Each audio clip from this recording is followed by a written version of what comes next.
We often hold democracy in high regard, especially as it originated in ancient Athens, the civilization that laid the groundwork for democratic principles.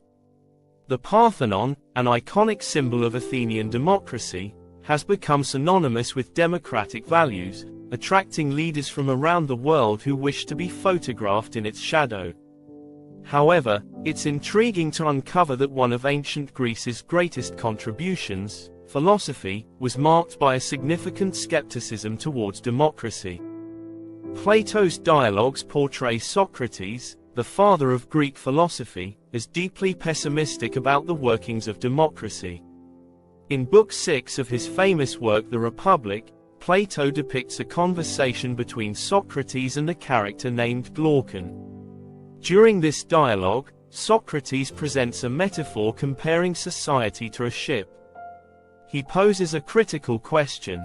If you were heading out on a journey by sea, who would you ideally want to decide who is in charge of the vessel?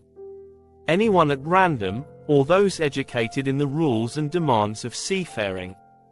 Naturally, Glaucon responds that it would be preferable to have someone trained and knowledgeable. Socrates then questions why we expect that any random individual should be entrusted with the governance of a nation. Socrates' argument emphasizes that voting in an election is a skill that requires education and understanding.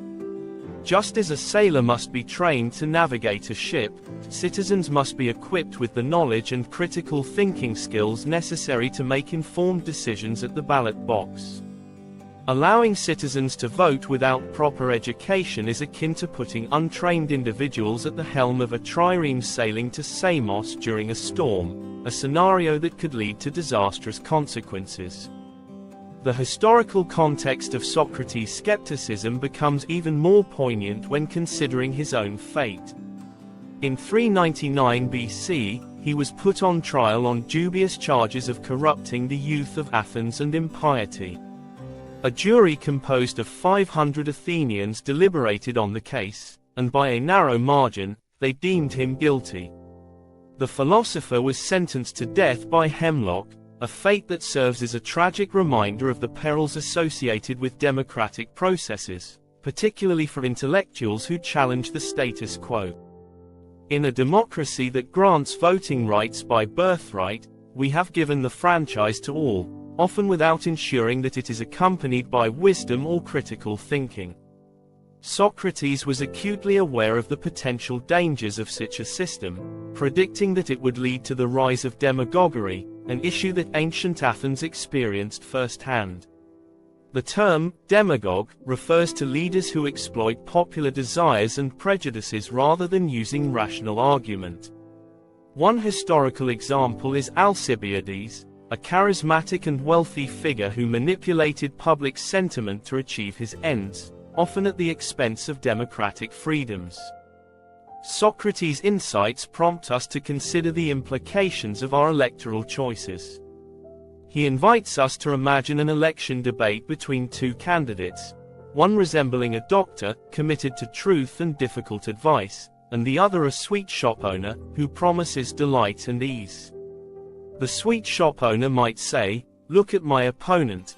He prescribes you bitter potions and tells you what not to eat. I offer you feasts of many delightful treats." Socrates suggests that the audience's response to the doctor, who provides sound but uncomfortable advice, would likely be met with uproar and rejection.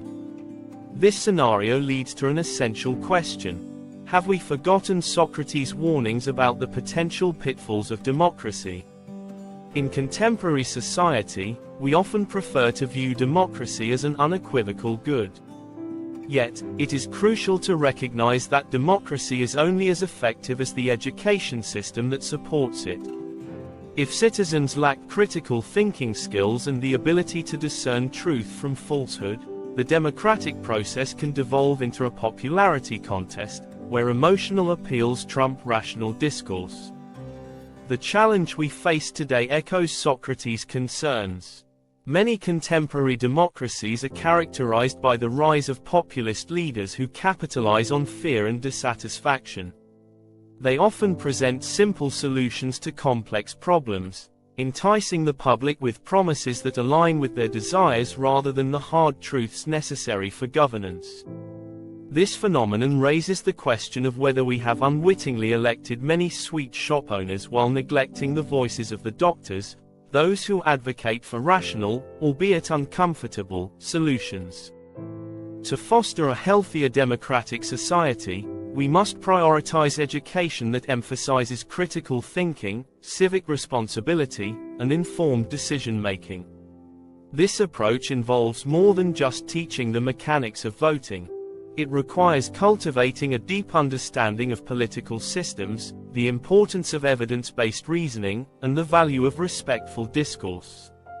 By empowering citizens with knowledge, we can mitigate the risks of demagoguery and ensure that our democratic processes reflect the best of human reasoning rather than the worst of our instincts.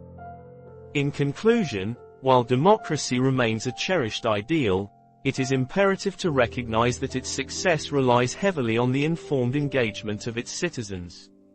Socrates' insights remind us that the right to vote is not enough. We must also cultivate the wisdom to use that right responsibly.